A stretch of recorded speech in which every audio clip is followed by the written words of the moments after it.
آخر میں کئی لوگ ملنے کے لیے آئے اور انہوں نے یہ کہا کہ مولانا ہم لوگ آج تک جو سنتے تھے میڈیا کے ذریعے، ٹی وی اور سوشل میڈیا میں جو کہا جاتا، اس کے بالکل وپریت، اس کے بالکل اگینسٹ آپ کے اسلام میں پیغامات اور آپ کے اسلام میں احکامات موجود ہیں۔ آپ کے جلسہ سننے کے بعد ہم لوگوں کو یہ شرح صدر ہوا کہ یقیناً آپ کا مذہب پیار و محبت والا مذہب ہے۔ وہاں بات سیرت رسول کے اوپر تقریباً تمام علماء نے کی تھی، اور میرا بھی تقریباً وہی ٹاپک تھا، اسی کے اوپر بات ہوئی۔ ایک صاحب نے وہاں پر تقریر کی تھی انسانیت اور مانوتا کے اوپر، پیار اور محبت کے اوپر۔ بہت اچھی تقریر ان کی تھی، ان سے زیادہ متاثر ہوئے۔ انہوں نے کہا کہ جب اتنے اچھے احکامات آپ کے قرآن میں، احادیث میں موجود ہے تو ان کو آپ لوگ کیوں بیان نہیں کرتے؟ ان کا یہ کہنا تھا کہ اب ایک ہی جلسہ نہیں بلکہ اس 12 ڈسٹرکٹ کی تمام گاؤں میں جہاں پر ہمارے مسلم برادران رہتے ہیں، ہم جا جا کر وہاں پر جلسہ کرائیں گے، اور آپ کے ان مقرر کو آپ بلائیے، جو خرچ ہوگا ہم دینے کے لیے تیار۔ آپ کو پتہ ہونا چاہیے نیپال وہ دھرتی ہے جہاں پر ہمارے پڑوسی ملک کے لوگ، پڑوسی ملک ہمارا مانا جاتا ہے وہ، لیکن وہاں پر تشدد نہیں ہوتا، وہاں پر موب لنچنگ کے واردات نہیں ہوتے، وہاں پر کرپٹ نیتا نہیں پائے جاتے، چونکہ وہاں پر ایک ایسا نظریہ رکھنے والوں کی حکومت ہے جو کرپشن اور جو ظلم تشدد کرتے ہیں ان کو مٹا دیا جاتا ہے، ان کو برسر عام وہاں پر گولی مار دی جاتی۔ اسی ڈر سے وہ لوگ غلط قدم عوام کے لیے نہیں اٹھاتے۔ پورا امن کا ماحول پورے ملک کے اندر وہاں پر پایا جاتا۔ ہم بھارتی ہونے کے باوجود ہم اس بات کی ہم امید کرتے ہیں کہ ایسا ہی نظام ہمارے اس ملک کے اندر ہو جائے کہ یہاں پر مظلوموں کے اوپر ظلم ہونا بند ہو جائے، ایک دوسرے کو لڑنا اور لڑانا، یہ جتنا بھی نظام اور پروپیگنڈے ہیں ان کے اوپر بھی بندش اور آروپ لگنی چاہیے۔ میرے بھائیو، افسوس تو جب ہوتا ہے ہمارے برادران وطن ہندو ہیں، ان سے جب ہمارا گٹھ جوڑ، ہمارے محبت کے رشتے نہیں ہوتے تو چلو 1% یہ سمجھ میں آتا ہے کہ وہ دوسرے مذہب کے ماننے والے، ہم دوسرے مذہب کے ماننے والے، لیکن جب ہمارے مذہب، ہمارے مسلمان جب آپس میں دست و گریباں ہو جاتے ہیں اور آپس میں لڑنے لگ جاتے ہیں، ہمیں اس بات پر زیادہ تعجب ہوتی ہے اور ہونا بھی چاہیے۔ ان تمام چیزوں کو جب تک ہم ختم نہیں کریں گے تو یہ بھارت پوتر ملک تھا، آج اس کو اسپوائل کیا گیا دھرم اور ذات کے نام پر۔ جو لوگ دھرم کو لڑاتے ہیں انہیں پتہ چلنا چاہیے کہ دھرم کبھی بھی تشدد کا، ظلم کا راستہ نہیں بتاتا۔ دھرمو رکشتی رکشتہ،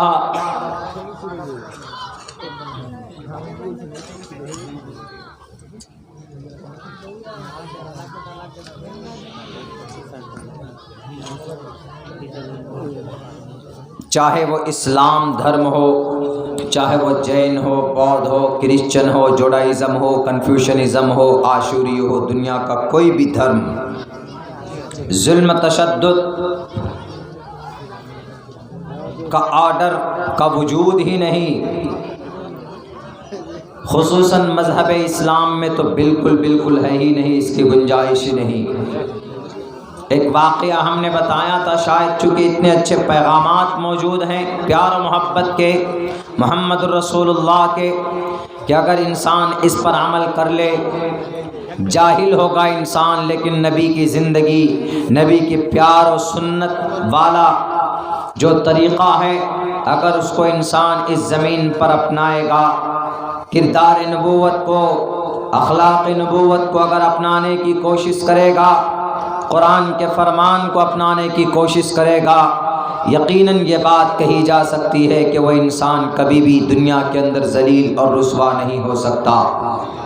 آج یہ قوم ذلیل ہے، آج یہ قوم رسوا ہے، اس کی وجہ یہ ہے کہ آج ہم نے ان تمام چیزوں سے اپنے آپ کو دور کیا، لیکن ایک بڑی، سب سے بڑی وجہ یہ بھی ہے، ہم نے کہیں پر شاید کوٹ کیا تھا، آج پھر سے میں بتانے کی کوشش کر رہا ہوں، سب سے بڑی وجہ اس قوم کی، آج ہم مسلمان خود بٹے ہوئے، خود ضلع ارریہ میں آپ ریسرچ کیجئے، ہر مکتب فکر کے مسلمان رہتے ہیں، بڑی اچھی بات ہے، لیکن یہ رہتے نہیں، الگ الگ بٹے ہوئے ہیں، آپس میں رنجش ہے، بارڈر کریٹ کیا ہم نے، بلڈ اپ کیا ایک بڑی بڑی دیوار کو، بٹوین اس، امنگ اس، امنگ دا مسلم پیپل، جن کا کلمہ ایک، جن کا قرآن ایک، وہ آج آپس میں دستے گریباں بنے بیٹھے۔ اللہ کے نبی کا فرمان ہے، صحابہ کرام سے فرماتے ہیں کہ اے مسلمانوں، میں تمہیں ایک ایسا نسخہ نہ بتا دوں، اولا ادلکم علی شیء اذا فعلتم تحاببتم افشوا السلام بینکم، کہ جب تم لوگ اس عمل کو کرنے لگو گے تو محبت عام ہو جائے گی۔ وہ نسخہ اور وہ طریقہ کیا ہے، وہ کام کیا ہے؟ وہ کام یہ ہے کہ آپس میں سلام کو تم لوگ عام کرنا۔ کتنے مسلمان ایک دوسرے کو سلام کرتے ہیں؟ افشوا السلام بینکم، you have to convey the message of Islam and peace be upon every person۔ سلامتی ہے اس میں، دعا ہے اس میں۔ اللہ کے نبی فرماتے ہیں، حضرت ابو ہریرہ رضی اللہ تعالیٰ عنہ کوٹ کرتے ہیں اس حدیث کو،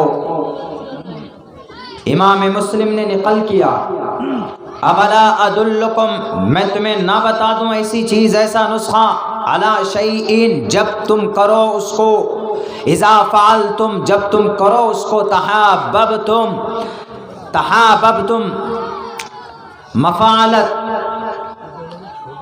شرکت پائی جاتی ہے اس فعل کے اندر، ایک دوسرے سے محبت کرنا، with to love with each other، ایک دوسرے سے پیار کرنا، محبت کرنا۔ کون سا کام ہے وہ کام ہے سلام کا۔ دشمن ہے آپ کا، الیکشن میں آپ کے اگینسٹ پارٹی ہے، لیکن آپ الیکشن کے پیریڈ میں نفرت ایک دوسرے کے ورکروں کو مارتے ہیں، پیٹتے ہیں، دشمنی پوری زندگی رہتی ہے آپ کی، لیکن آپ کا دشمن ہے، آپ پھر بھی ان کو سلامتی پیش کرتے ہو، آپ ان کو پھر بھی سلام کرتے ہو ایز اے مسلم ہونے کے ناطے، تو وہ کبھی سوچنے پر مجبور ہوگا کہ میں اس سے دشمنی کرتا ہوں لیکن یہ مجھے سلامتی کی دعائیں دیتا۔ نبی کی سنت پر میں وہ طاقت، وہ تاثیر ہوتی ہے کہ آپ کی دشمنی کا اثر کم ہوگا، اور سنت رسول اللہ پر عمل ہونے کی وجہ سے اس کی برکت زیادہ ہوگی، اور دونوں کی دشمنی مٹے گی، آپس میں متحد ہوں گے، اور جب آپس میں متحد ہوں گے تو اللہ تبارک و تعالیٰ کی رحمت کا نزول ہوگا۔ ید اللہ علی الجماع، اللہ کی رحمت و نصرت جماعت پر ہوتی، بٹنے پر نہیں ہوتی۔ بٹ جاؤ، ہر کوئی اپنی اپنی جماعت اور تنظیم لے کر بٹا ہوا ہے، ناک رگڑ کر مر جائیں گے، ہماری بیٹیوں کی عزتیں لوٹی جائیں گی سامنے، ہمارے اکابرین کے ہاتھ میں ہتھکڑیاں ڈال کر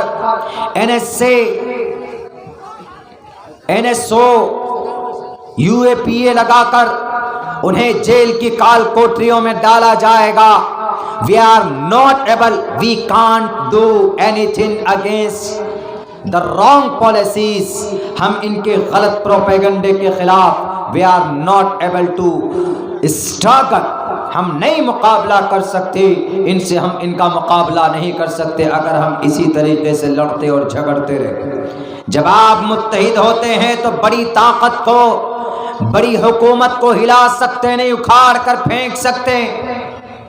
مثال موجود ہے، 384 دن سے بارڈر پر بیٹھ کر سر پر پگڑی باندھنے والا 2.5-3% لوگ تھے، انہوں نے ہمارے بھارت کے گورنمنٹ کی غلط پالیسیز کو اکھاڑ کر پھینک دیا اور واپس لینے پر مجبور کیا۔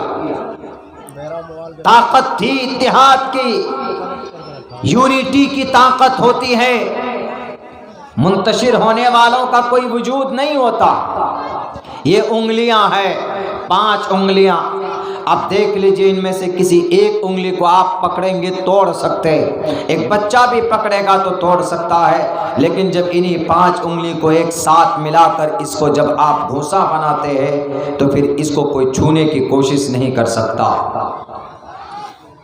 اللہ کے نبی کا فرمان، اذا فعلتم تحاببتم افشوا السلام بینکم، کرو گے تو محبت ہوگی آپس میں۔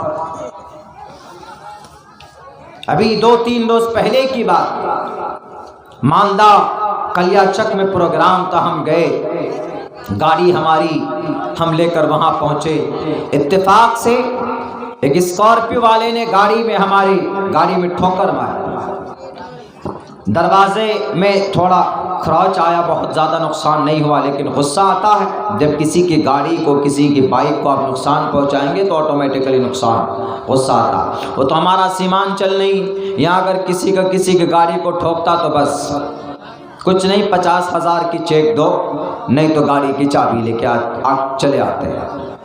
کھڑے ہوئے گاڑی سے ہم باہر نکلے، ہم نے سوچا کہ کچھ کہیں گے اس اسکارپیو کے ڈرائیور کو، جیسے ہی وہ ہمارے گاڑی کے سامنے آتا ہے وہ کچھ نہیں بولتا، کچھ نہیں، سوری، ایم سوری، غلطی ہو گئی یا رانگ وانگ، کچھ نہیں۔ سب سے پہلا ورڈ اس کا کیا ہے؟ سب سے پہلا ورڈ یہ ہے کہ السلام علیکم ورحمۃ اللہ، یہ بولتا پور، بس اور کچھ نہیں۔ السلام علیکم مولانا۔ میرا جو پانا چڑھا ہوا تھا، کسی کی گاڑی کو ٹھوکیں گے آپ رانگ سائڈ میں آ کر، رانگ سائڈ سے، تو غصہ آئے گا، یہ آٹومیٹکلی آئے گا۔ ہمارے علاقے کے لوگ ہوتے تو اس کے منہ جبڑا توڑ دیتے اس کو، ادھر کے لوگوں کو زیادہ گرمی ہوتی، لڑنے میں زیادہ آگے رہتے۔ ہم نے دیکھا، سوچا کہ وہ کوئی نان مسلم ہے، لیکن اس کو پتا ہے کہ ایک مسلمان میں یہ چیز پائی جاتی ہے، غصہ کو ٹھنڈا کرنا ہے، محبت بڑھانا ہے، انسیت بڑھانی ہے، تعلقات قائم کرنا ہے، تو سب سے پہلے سلام کرتے ہیں، ادخلوها بسلام آمنین، سلامتی پیش کرتے۔ وہ نان مسلم ہونے کے باوجود and he has a concept about Islam, he understood and he known about Islam, he knows about the Islam, the messages, the peace of messages in Islam. اسلام کے اندر امن اور شانتی کا میسج اگر کسی کو دینا ہے تو آپ ان کو کہیے السلام علیکم۔ وہ میرے غصے کو دیکھ کر اس نے سوچا مجھ سے غلطی ہوئی ہے، ابھی فوراً یہاں پر کلیا چک بنگال میں، وہاں بہت بڑی میجورٹی میں مسلم لوگ رہتے، شاید سوچا ہوگا کہ علاقہ ایریا ان کا ہے، ٹوپی والے مولانا ہے، ابھی کچھ کہہ دیں گے تو بھی یہاں سے نکلنا مشکل ہو جائے گا، اس لیے بہتر طریقہ اس نے اپنانے کی کوشش کی، اس نے کہا السلام علیکم مولانا۔ ہم نے کہا کہ بھائی سلام، چلو ہم نے جواب دیا، ہم اور کیا بولیں۔ انہوں نے کہا کہ مولانا غلطی ہو گئی، معاف کر دیجئے۔ اب ان کو یہ کہیے گا وہاں پہ کہ غلطی تو بات کی بات ہے، پہلے گاڑی کا وہ بھرو۔ اب جب وہ مان رہا ہے اس بات کو، پہلے سلام کر لیا ہے بیچارہ، اب ایک غیر ہے، وہاں پر ڈٹنا جمنا لڑائی کرنا میں سمجھتا ہوں کہ انسانیت کے خلاف۔ میں نے صرف اتنا کہا کہ بڑی گاڑی میں بیٹھے ہو ذرا چاروں طرف نگاہیں رکھو. ڈرائیور ہو, ڈرائیور کے 4 آنکھ ہونے چاہیے, 2 نہیں. شراب پی کر گاڑی چلاتے ہو تو اس طرح مت چلایا کرو. ڈونٹ ڈرنک اینڈ ڈرائیو, پی کر گاڑی مت چلاؤ. اور 4 آنکھ رکھو, 2 سامنے اور 2 دونوں طرف رکھو, رائٹ اینڈ رانگ وے. گاڑی میں کبھی تمہارا ایکسیڈنٹ نہیں ہوگا. ایک طرف نگاہیں رکھتے ہو, کہیں پر بھی ٹھوک سکتے ہو, کہیں پر بھی ٹھوک سکتے ہو, اس لیے ایک طرف نگاہ مت رکھو, 4 نگاہیں رکھو. لیکن میرے مسلم بھائیوں بتائیے کتنی بڑی انسانیت کا پیغام وہاں سے ملتا ہے لوگوں کو, ہم لوگوں کو, خصوصاً مسلمانوں کو. آج جو مسلمان ایک دوسرے کو سلام نہیں کرتے, گروہوں میں بٹے ہوئے ہیں, جماعتوں میں بٹے ہوئے. ارے اگر آپ کی جماعت حق پر ہے, you will be success in the after here.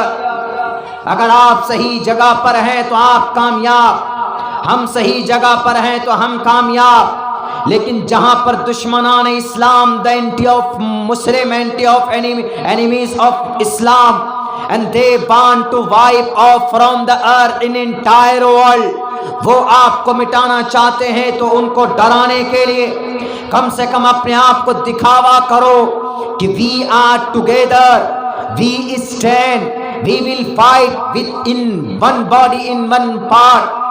ہم ایک ہیں, ہم ڈیوائڈ نہیں ہیں. لیکن یہ ہم اپنے قول سے بھی, اپنے فعل سے بھی دکھاتے ہیں کہ جناب ہم بٹے ہوئے, ہم الگ الگ ہیں. آؤ مارو ہم کو. مولانا عبداللہ نہ معلوم کس جماعت سے, شیخ الحفیظ کون سی جماعت سے, ڈاکٹر ذاکر نائک کون سے جماعت سے ہے, ثناء اللہ مدنی کون سی جماعت سے ہے, فنا صاحب کون سی جماعت سے ہے. اگر یہ کریدو گے تو یہاں قبر کھود دی جائے گی بھارت میں تمہاری. ان کے بندوق سے نکلنے والی گولی نہیں پوچھے گا کہ عبداللہ سالم کا سینہ ہے تم کون سے جماعت سے بلونگ کرتے ہو. وہ صرف یہ دیکھے گا کہ مولانا عبداللہ کلمہ پڑھتا ہے کہ نہیں پڑھتا ہے, ثناء اللہ مدنی صاحب کلمہ پڑھتے ہیں کہ نہیں پڑھتے ہیں, ڈاکٹر صاحب کلمہ پڑھتے ہیں کہ نہیں پڑھتے ہیں. وہ یہ نہیں دیکھے گا یہ مسلمان ہے, یہ الگ طریقے سے نماز پڑھتا ہے, یہ فلاں مسلمان ہے, یہ الگ طریقے پر نماز پڑھتا ہے. ان کے پاس دلائل کے یہ کتابیں موجود ہیں, ان کے پاس الگ کتابیں موجود ہیں. ایوری کلمہ کو